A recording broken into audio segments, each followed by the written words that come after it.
Të dhëna shqetësuese për konsumimin e duhanit tek të rinjët për vitin 2024. Gjithsej, 13.6% e nxënësve nga klasat e 7 deri në klasën e 9 në vendin tonë përdorin duhanin. Mbi gjysma e tyre janë ekspozuar ndaj tymit të duhanit në shtëpi.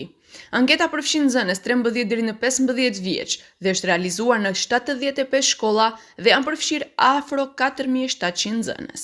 Të dhënat tregojnë se 13.6% e nxënësve të moshuar 13 deri në 15 vjeç aktualisht përdorin ndonjë produkt të duhani, që është prevalenca më e lartë e regjistruar deri më tani në shtetin tonë.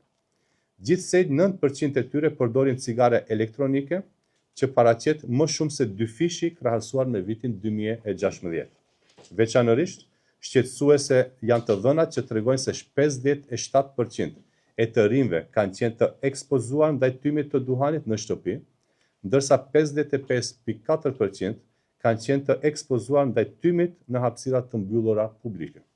Sa i përket qasjes së produkteve të duhanit, anketa tregon se 73.2% e të rinjve që pinë duhan nuk janë penguar të blejnë cigare për shkak të moshës së tyre.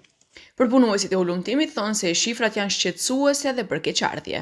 Prvo, употребата на никотин кај младите останува значаен јавно-здравствен предизвик, кој што и текако треба да биде во нашите приоритети и во креирањето на државните политики.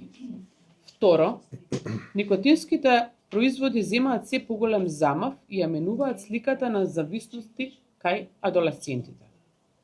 Трето, изложеноста на чад преку пасивно пушење, влијанието на маркетингот и достапноста на производите за малолетни лица се уште представува сериозен системски предизвик.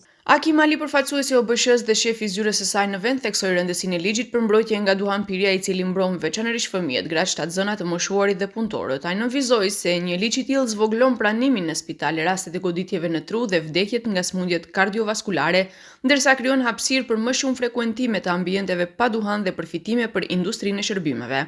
Ai theksoi gjithashtu se është koha të mbrohet e ardhmja e fëmijëve, pasi asnjë hapësirë nuk mund të konsiderohet private kur punonjësit dhe fëmijët ekspozohen ndaj tymit të cigareve.